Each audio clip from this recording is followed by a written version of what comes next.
Greetings and welcome. Welcome and greetings to the Reaching Father podcast. I'm your host, Osa, and today we're going right in. We're talking about sins of the father. Now, before we get into that, I want to share a quote from a song called Keep Your Head Up by Tupac Shakur. The line goes, since we all came from a woman, got our name from a woman, and I came from a woman. I wonder why we take from a woman, why we scrape our women. Do we hate our women? I think it's time to kill for our women, time to heal our women, be real to our women. Because if we don't, we'll have a race of babies that will hate the ladies and make the babies. So will the real men get up? No, you're fed up, ladies. Keep your head up. Now, the reason why I chose that song is not only because those lyrics were really profound to me and almost prophetic, but it's also an approach to life that I've taken regarding women and my treatment of women. And it's going to deal a lot with the topic at hand, with the sins of the father and how it's affected these women. Because we can't talk about the sins of the father without talking about the effects that it's had on the women. So before we get into that, I just want to tell a short little story. I remember during the summer of 2020 when protests erupted all over the country. Almost every major city was on fire. Myself and a couple of my guys up in Baltimore, we wanted to ensure that, protests were happening and that people were able to do so safely. And so we didn't go out there in Baltimore to protest. However, we were there to make sure that things didn't get out of hand. I think Baltimore was a city unique in that, one, it was the only major city that probably didn't go up in flames in the summer of 2020. And however, part of the reason was that because a lot of the citizens were against that idea because they had seen what happened with the Freddie Gray riots, and it's not cute. It wasn't cute what happened. And so a lot more of the residents in the Baltimore area were inclined to defer things from getting out of hand. So there was a lot of support for that, for people to protest peacefully without things getting out of hand. Now, you know who else was trying to do the same thing in their city during that same summer? Well, it was Kyle Rittenhouse. Man, honestly, I ain't gonna fake like I got all the answers, because if I did, the world would be in a better place. I know one thing, though, is that I know a lot more than when I started this journey. And most of what I know about fatherhood is organic, it's instinctual, and I believe some of it's from the outside, but a lot of it comes from within. And it seems like you can only reach those levels by actually doing it. You know what I'm saying? I'm glad I ain't been sitting around on the sidelines, because this just takes work, man. It's just a matter of putting it in. And it's not easy. We may never do it right, but that's just what we got to do as men, as fathers, as parents, as citizens of the community. That's just what I believe. And to me, that's what it is. We'll never be perfect, but we can always keep reaching farther. I shake my head and look around. It's sad. You should know the black dad ain't a bad dad, but it's too many in a crisis like Sudan. Let me be transparent like a glad bag. I seen too many men denied. Yeah, it's that bad. All right, yeah, so that's our theme song here at the Reaching Father podcast. Again, you can check it out on Bandcamp, bandcamp.com. Reaching Father, you can just search it up really easily, or the link will be somewhere around this show, wherever you're listening to it. I'll link to it so that you can check it out on Bandcamp. Also, if you feel inclined to support the podcast, you can do so via Bandcamp, and I highly encourage it because we're trying to get this word out. We're trying to get this message out. Now, one of the songs, or one of the lines in the theme song, it goes, I've seen too many men denied. Yes, that bad. But what do I know? A good dad is all I ever had. And I think that that's very vital to me. That line's very vital to me because, despite seeing the struggles of my friends around me, and just people that I know, it's kind of like I still don't know what it's like to not have a father or to have a really estranged relationship with my father. And so I think that's been critical for me in my life and balance. And so I can't really speak to certain things about sins of the father. And so I'm not here to really speak to like absentee fathers and in those situations because I don't I don't feel like I know enough to speak effectively to those issues. Although I'm learning a lot, and I'm learning a lot about the implications. I remember one time on Father's Day, I was giving my father props. It's like, thanks, Dad. Like, I really appreciate you. Giving him that spiel, and he started to like express some of his regrets, and I cut him off. I was like, no, nah, you did a good job, because I've seen so much of what it could be like without a father around, and I've seen what it's like for other people. And so, no father is perfect. My father isn't perfect, but that doesn't stop him. That's never stopped him from being a great father and doing the best that he can. And I think that that's as far as that we can expect for fathers, is for us to be able to do the best that we can. We're probably always going to have regrets. We could have always done something better, and we're going to feel that. But for my father and what he's provided for me in my life, I'm truly, truly and forever grateful. And so for the fathers who weren't around, I feel like I've got first and secondhand experience with the sins of those fathers. I say secondhand experience for a lot of the friends, and particularly like the men that I grew up with or grew up around, who didn't have a father, and seeing the negative impacts that it had on their lives.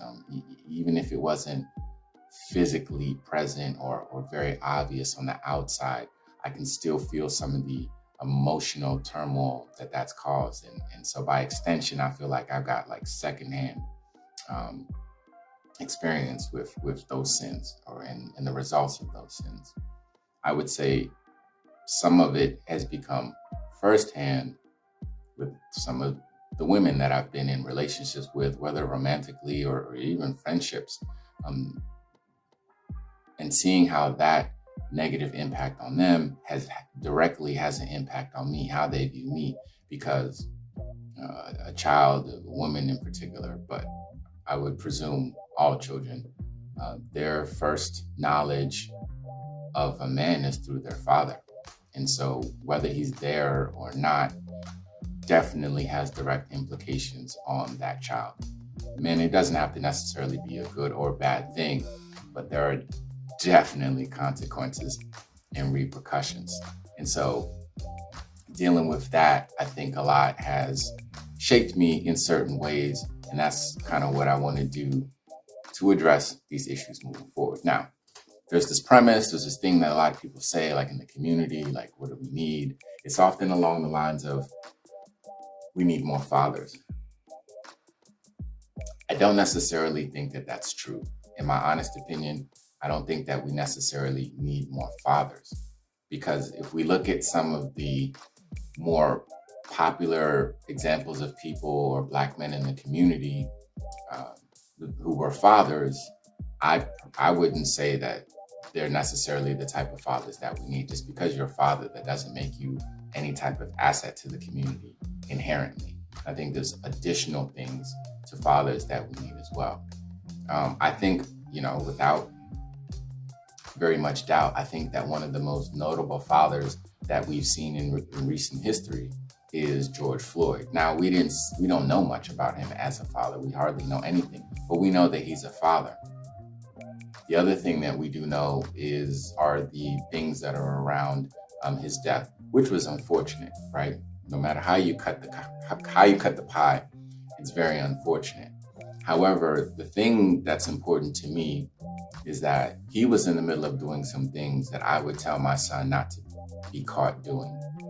You don't want to be caught dead doing those things, pun intended. I mean, some of us may or may not know that George Floyd was in a convenience store trying to use a counterfeit $20 bill, and multiple times. And then police were called on him, and when they found him, he was high. And he didn't want to sit in the car. There was drugs involved. He was high on a lot of drugs. And then the unfortunate thing happened when the police kneeled on his neck. And, that's how he passed away. Again, it was really, really unfortunate. However, the takeaway that I have from that isn't that, all cops are trying to kill people, and nor is that what I'm going to tell my son. Because what I tell my son personally is that The things that happened around George Floyd's death are the things that you don't want to be caught up doing. You don't want to do things or bring things into your life that's going to bring negative attention to you, whether it's from the police, whether it's from just other citizens around.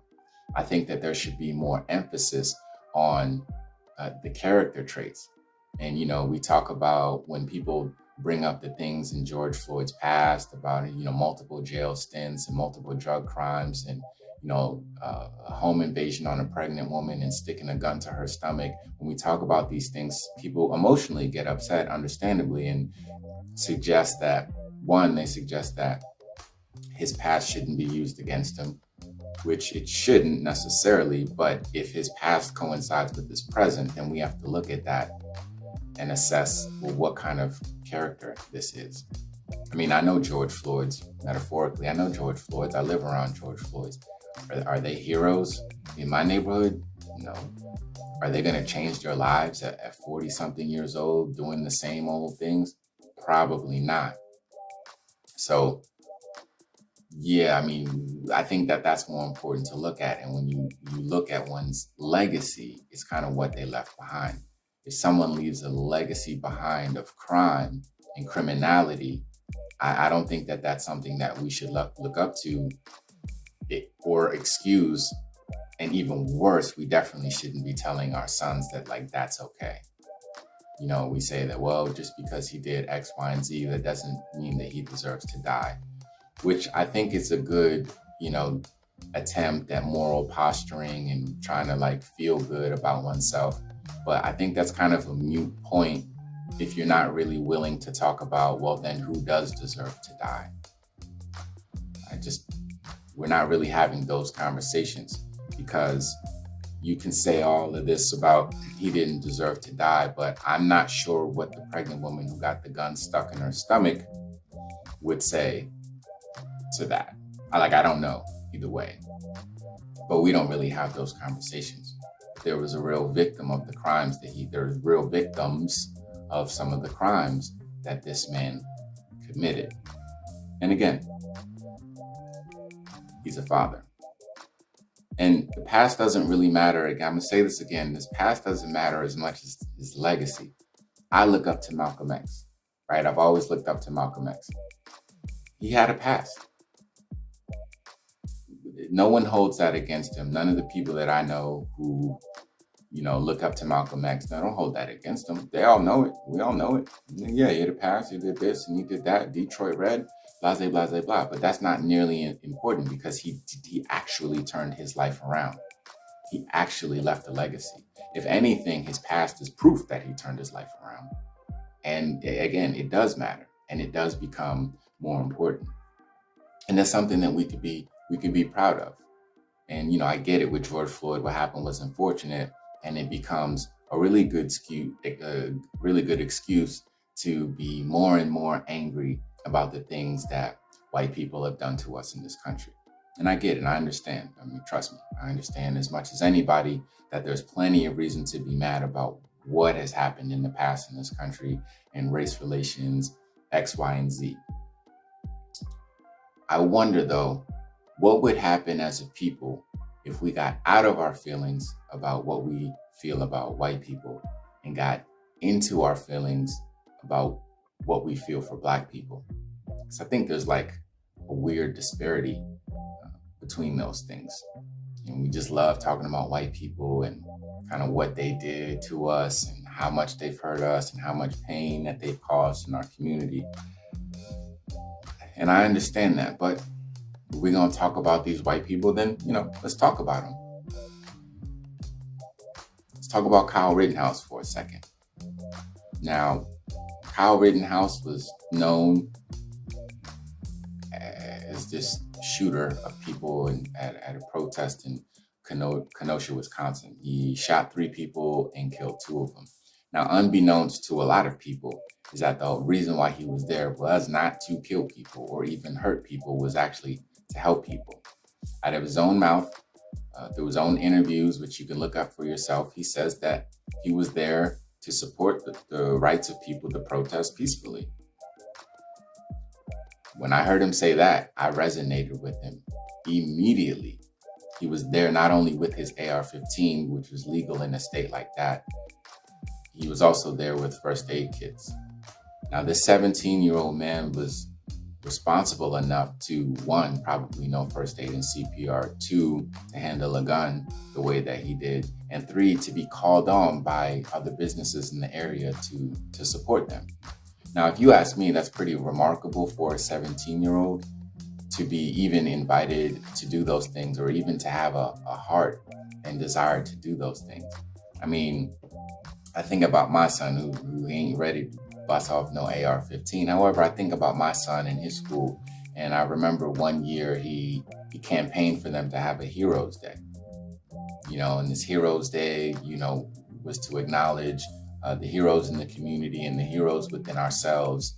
And just he petitioned the school, and they had a day for that.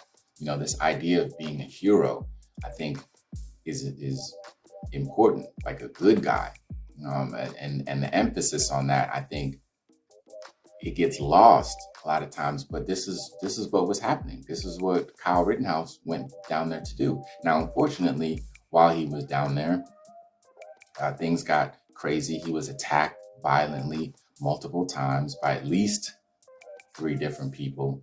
He was able to logically control himself and think in that situation, and he only shot the 3 people who were trying to viciously harm him, which I respect. Like, I respect the shooter. I mean, he had enough control and he had enough discipline to really only fire a couple of shots and hit the people who actually were doing harm to him. I live in a community where 17-year-olds shoot up entire blocks. They might hit their target, and often usually hit innocent people that had nothing to do with anything. So salute to Kyle Rittenhouse for being able to control himself and being able to handle himself with such discipline and accuracy. The really tough part of the situation for me is not, who he killed or what he was doing there and all that stuff. It's the fact that he was able to conduct himself in such a way and be such a responsible young man. And yet the mainstream media called him a white supremacist with zero evidence. The president of the United States of America even referred to him as a white supremacist with zero evidence. And people ran with this, and nobody took the time to actually look into the details or look into the character of him. And when I saw him speak, I mean, you can't assume but so much from like an interview, but I mean, you can tell a decent young man when you see one. I think I can, at this point in my life, I can tell. He seems like a pretty decent young man, and he seems like he had decent intentions, and he had a lot of the same intentions that I was trying to do with this in my city. We talk about, him crossing state lines. I didn't even know why that is such a big deal, but from his own account, from his own mouth, the reason why he crossed state lines is because, that's where his father lived. So he didn't just go there for no reason. This is where his father lived. My son crosses state lines all the time to visit me and come spend time with me. So I don't really see a problem with that. I cross state lines all the time. I live in Washington, D.C., which means that I'm going to Virginia and Maryland and back to D.C., sometimes all in the same day. But, all right, crossing state lines, I mean, big deal, right? So let's talk about it then. Why was he crossing state lines? It was to attend the protest for Jacob Blake. Jacob Blake. Another one who's been, exalted, and that name has been tossed around a lot and put into mainstream media because Jacob Blake was shot 7 times or some amount of times in the back by police officers, which again, a lot of people thought was unfair and made a big fuss about, right? That's why they were even protesting in Kenosha, Wisconsin. Now, when we talk about crossing state lines, Jacob Blake crossed state lines against a court order that a woman, his child's mother, had against him. He wasn't even allowed. It's not like he just crossed state lines. It's like he wasn't even allowed in that city because of obviously some type of foul act that he committed to this woman. So not only did he just violate the law just by being there, like he really violated the law. He broke the law already just by being there. He also was assaulting the mother of his children. Then after, so she called the police, rightfully so, in my opinion. She called the police show up, he fights them off, he beats them up pretty much. He's got a knife and he tries to reach into his car to either put it down. Then he got shot. Again, it's unfortunate. You don't want to see nobody get shot, but he was there physically and sexually assaulting a woman. I don't know what the consequences people think should be for that, but for me personally, doing those things to a woman and getting shot 7 times, it's par for course. I'm gonna leave it at that. Again, the other thing I want to point out again is that this is another father. Okay. And I think the same summer, I believe, or the same year, the timing doesn't even really matter, but it's just another name that we brought to the light, another black man who we brought to the light, which is Rayshard Brooks. And he was killed. I think it was Wendy's, in a Wendy's parking lot. He was shot in the back a few times after an encounter with police. And again, this has been used to say that police are just out here killing us and they're just out of control, just shooting us all willy-nilly. And some people may or may not know this. I'll just go through this briefly, just some of the facts. And again, my intention here isn't to be accurate about all the specifics of the criminal behavior because it doesn't really make that much of a difference. I'm talking about principle here. And, the principles are much bigger than the specifics of what exactly happened. However, I know some of the basics. Rayshard Brooks was pissy drunk and he fell asleep in a Wendy's drive-thru.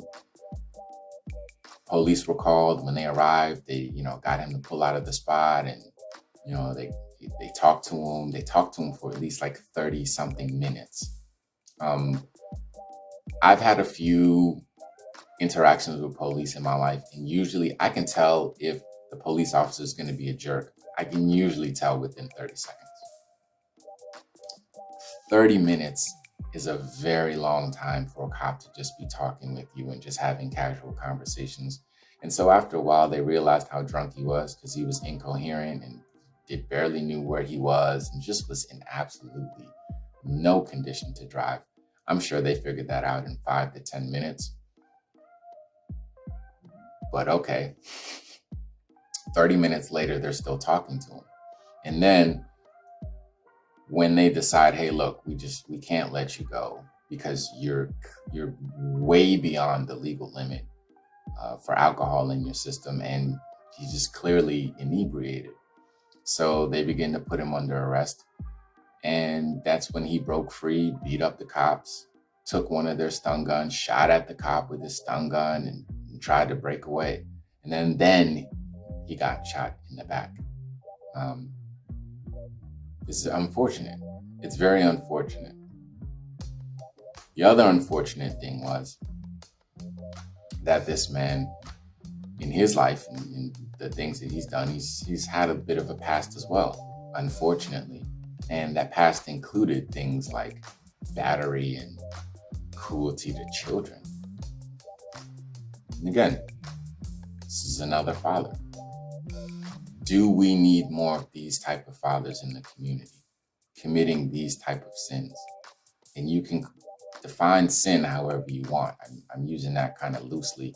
It's not meant to be religious or anything. However, I think if there is some type of imagery in your head when you think of sins. I think many of us can understand that it's just undesirable things that happen. So is this what we need more of? Do we need more of these characters? And I'm befuddled. If I'm using that word correctly. My mind is just blown that we also stand up for these men, and we promote these men, and we pedestalize these men.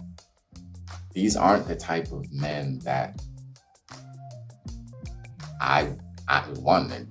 they're not like me. It's not the type of man I am, nor is it the type of man that I would encourage my son to be like. And it's just really strange to me to see these things happen to these men in these situations, in these circumstances, and then a bunch of people go out and protest for these men and hold marches for these men. It's just really strange to me because, one, I'm not like these men. I wouldn't even do what these men, well, I mean, if I did, I wouldn't expect nobody to feel sorry for me if I decided that's how I wanted to go out. Some dudes just want to go out like that. Some dudes that they just want to go out in the blaze of glory. That'll make them victims. A man is accountable for himself and his actions. It's only us who we follow up and then we're like, we feel all sorry for these guys. It must be nice. This country is really, really nice to us, if that's the case. This country isn't mean to us. If we can do that, if we can invite negative things into our lives, and then when the negative consequences of the negative things that we do happen to us, we get to cry, and then this whole country will protest. Mind you, this whole country was on fire in 2020, the United States of America. Many of the major cities are burning on fire because we were protesting this thing that happens to us. Not all of us, but this mysterious group of Black men that this is happening to. And once I started looking into this, I realized that like a lot of these guys are criminals. Before 2020, I never really cared. I've never seen no police video and stuff like that, and watching Black people get beat up. And like, I didn't sit there for 9 minutes or whatever and watch a Black man get suffocated to death. Like, none of that is really in my interest. However, the truth is in my interest. And so I've looked some of these things up. And truthfully, these aren't the type of guys who I would vouch for at all. In no way. Not me. I'm just not the one. Because these are the type of men who are committing these sins of the father. And then we have to pay for it. Particularly me. I'm not concerned about the rest of y'all. I'm concerned about me because I be having to pay for it. I got to deal with this. And it is what it is. I accept it. I accept that I have to deal with this. I accept that amongst my fellow brothers and what they're dealing with. And I accept that from the sisters, from the women. That I gotta be responsible. I gotta pay for the sins of other fathers. Not necessarily of my own. And that's a tall order, especially when you're not doing these things. Especially when you're not doing these things to children and or women, which I think is completely unacceptable. So when we start going to protest for these people, and then we start talking about, criminal justice and overcrowded prisons and let these people out of jail and no bail and lighter sentences, it just blows my mind. Because then on a personal level, again, I don't know who these people are vouching for these criminals, because on the personal level, then I have to deal with sisters, right? And they talk to me about all these men that are doing these heinous crimes to them. And no longer will I pretend like, well, it's not all of us. I live in a bubble, so I really don't know. Women know. Women know how many of these guys are actually like this. They date them. They procreate with them. They're their brothers. They're their uncles. So I got to actually accept the fact that maybe their thoughts and opinions are more valid than mine. So I'm going to accept it. And fine, then let's talk about it. We don't want to talk about it, but I do, because I'm tired of hearing about it. I'm tired of hearing about it. And it must be so prevalent that it needs to be addressed, which is why I want to talk about these things. And last but not least, you're talking about criminals, you talk about your man Ahmaud Arbery, right? And, a lot of people still think that he got shot for jogging innocently in the neighborhood. It's really weird that people can still think that. And if you've got leaders in the community that are still perpetuating this idea, we're in some serious trouble, because that means none of them did the research. Or if they did the research, they don't care. But I feel like with some of these issues, the Black delegation should have got together, these intelligent Black people should have got together and said, well, you know what? Yeah, we ain't got time to worry about this. But y'all want to worry about it, so let's talk about it. This man who was allegedly jogging was killed by a father-son duo. There was a third guy in there who was held culpable as well. But I want to talk about the father and son, the McMichaels, right? I think it's Gregory and Travis McMichaels. These men, after witnessing multiple times Ahmaud Arbery going in and out of unfinished construction projects in their neighborhood, and also things were missing around the neighborhood. Also, they had attempted to get the police involved. So they had kind of multiple interactions with this guy. And this one unfortunate day where this man, Ahmaud Arbery, was sneaking through some house in the neighborhood, maybe some unfinished construction site in the neighborhood, the McMichaels decided to go after him to conduct a citizen's arrest. Things went wrong, and Ahmaud Arbery ended up getting shot.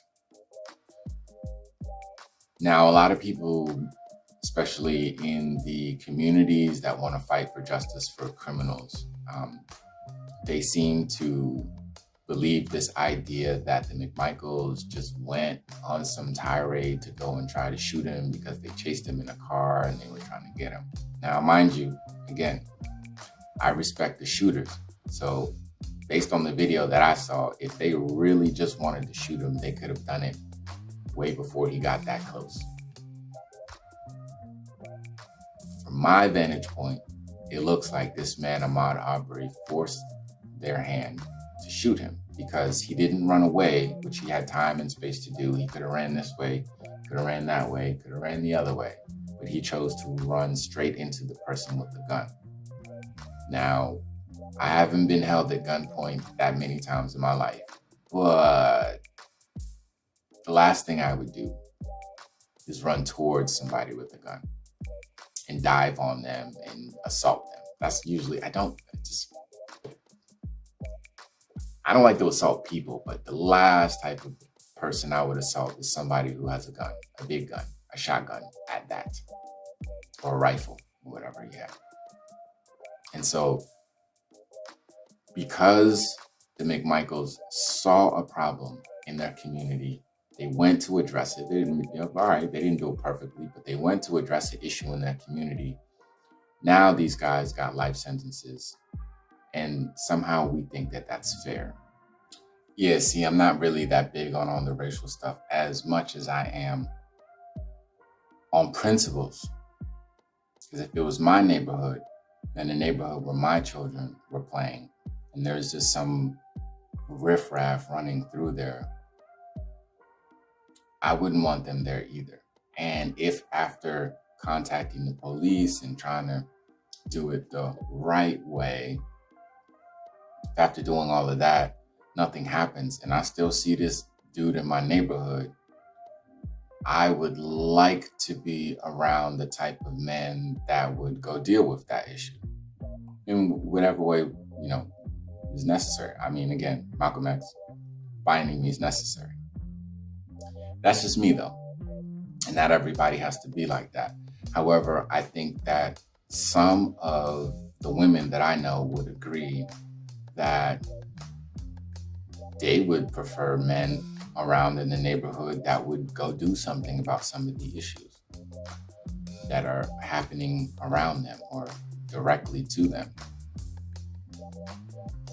And I think that's more important than our emotions about how we feel. Because they're white and he's black and he was a jogger. Like all that stuff is like it's good for the emotion, and it appeals to the emotion. But the idea that a father and son would go together to try and protect their neighborhood and protect the honor of their neighborhood, the dignity of their neighborhood, and protect the place that their children play at, I think is a respectable thing. And I think that's an honorable thing. And, again, yeah, they got life in prison, and there's dudes who do way worse and kill way more innocent people, and they're walking around on the streets. So there's a disparity going on somewhere. But this is how I feel about that. And, it's kind of a weird situation, right? Because those guys who commit more heinous crimes and who are walking on the streets happen to be the sons and loved ones of Black women, which is probably why them, alongside of these so-called liberals, have promoted these ideas of getting them out of jail and lighter sentences. And it affects all of the criminals. So the lighter sentences, they're not just giving them to the drug offenders, they're giving them to the people who commit crimes against women, they're giving them to the murderers, they're giving them to, who knows, all type of criminals. And so it's kind of interesting when I hear brothers say Black women don't love us, and that, look at what they're willing to do. Look at how hard they're willing to go to defend us, even when we're not all the way right, even when we're not perfect. I think that speaks a lot. I give them credit. I give the sisters credit, how hard they're willing to go for us. Because y'all know we ain't out there at these protests. Nobody I know is out there. The brothers I know, they got parole, they got pending cases, prior cases, stead agreements. Ain't nobody going to protest. But the sisters is out there. I don't know who these sisters are, but whoever they are, the privileged sisters, I don't know who that is. Whoever they are, they're making things happen. Because they got positions all in this country. A lot of top positions in a lot of cities, major cities, they're held by Black women. I mean, Black men too, but they kind of just have to go along with stuff. Black women are wielding lots of power in these places. DAs, their council people, city mayors like DC, the capital of this racist country. The Black woman mayor. It's very ironic. Very ironic. And she's made a lot of changes in support of these ideas. She hasn't gone too far yet, but it's getting close. It's getting close. Anyway, Black women love us, and I love Black women. So that's why I'm making this. That's why I'm talking about this, because this is what y'all want to talk about behind closed doors. In public, maybe y'all got a different tune, but behind closed doors, this is what y'all want to talk about. So I'm going to talk about these fools. I'm going to talk about these niggas, man, because these are the ain't shit niggas that y'all always talking about, right? Okay? Well, we can't do both. I don't think it makes sense to do both. What we say, talking out both sides of your neck. Can't be talking about these niggas is killing you and then be mad because the police are killing them. Because they're not killing all of us. They're not killing me. They're not harassing me. Ask my son how many times we've been pulled over in his life. He rides with me all the time. We're in the car all the time. But there are some Black men out here that are causing serious problems. And I'm okay with whatever we need to do to get them out of your way, sister, because I love you. All right, that's enough. Let me stop, because I'm going to start getting all sweet and sentimental with the sisters. Y'all know I love the sisters. Y'all know I love y'all. I love y'all too. But I just want to kind of close with this last piece, right? This last part is it's an interesting thing that we tend to do, right?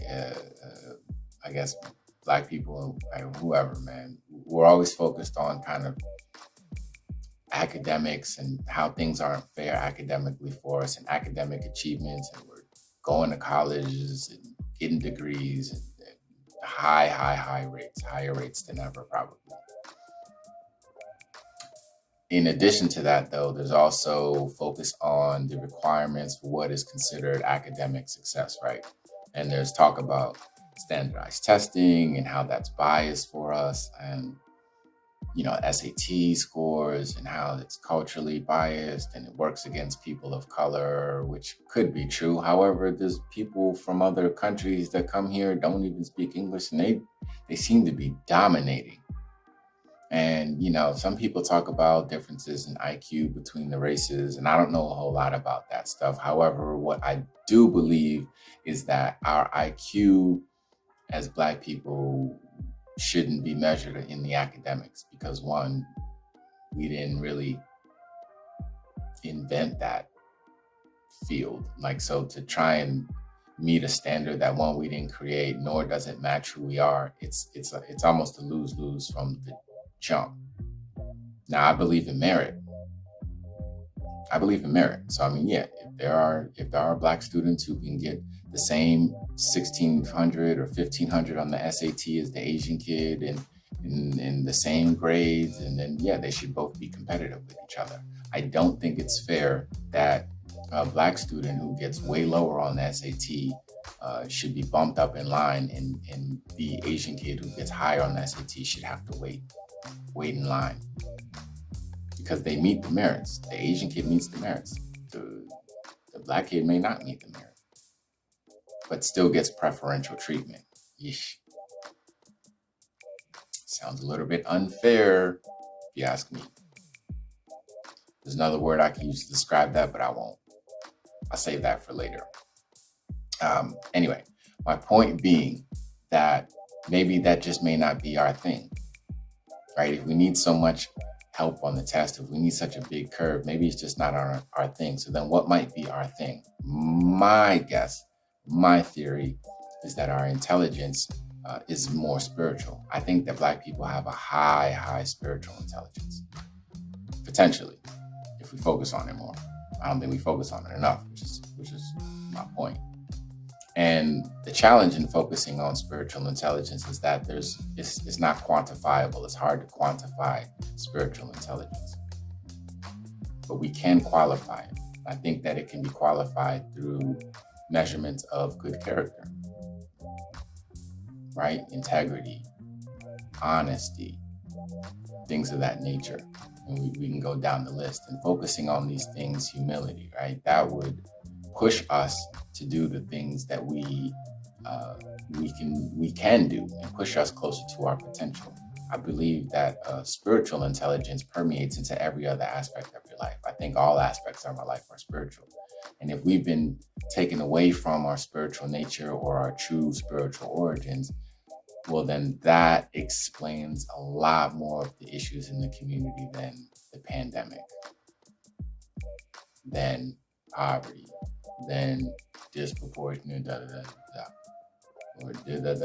just the war on or this president or that. It just, the list of excuses is endless when we talk about these things in front of us, outside of us. But what about the things inside of us? I think that focusing on that IQ, that spiritual intelligence, that spiritual intelligence quotient would take us a lot further and help us deviate away from these sins as fathers, as parents, and just as overall human beings. So that's my word on that. Thanks for listening. So before I get up out of here, I do want to talk about real quick the next episode, which I think is going to be pretty interesting. Talking about the movie Rise of the Planet of the Apes. Also going to talk about this theory I believe in called the bones through the nose philosophy. But that movie, The Planet of the Apes, I know Black people, we don't like to talk about apes and us in the same sentence, but I'm just going to do it because it's going to make sense. Well, it makes sense to me, and it's going to make sense to somebody that's listening. So if you haven't seen the movie, you might want to check that out, Rise of the Planet of the Apes, because I noticed it didn't get as big of attention as I feel that it deserves. I think this movie speaks a lot to manhood. It speaks a lot to fatherhood. And I think there's a lot of good principles in it. So we're going to get into that on the next episode. And last but not least, I would like to just offer a reading, offer a book that I read and reread often, called The Community of Self. It's by Dr. Na'im Akbar. The Community of Self by Dr. Na'im Akbar. It's a really good book which breaks down just that, the community of self and the different aspects that are within us.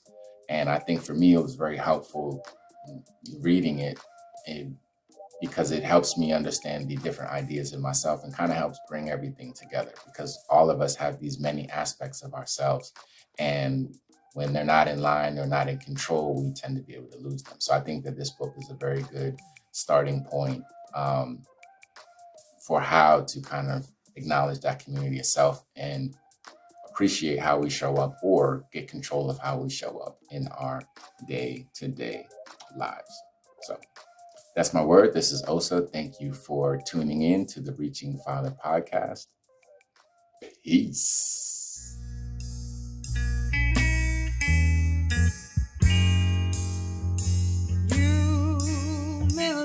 I shake my head and look around, it's sad. You should know the black dad ain't a bad dad, but it's too many in a crisis like Sudan. Let me be transparent like a glad bag. I seen too many men denied, yeah, it's that bad. What do I know? A good dad is all I ever had. And if I didn't, I'd be armed with a vengeance to be the best that ever did it. Let that man be with his children. On God, that's something I believe is true. If you keeping a child from a dad, then F you. Every man deserves the right to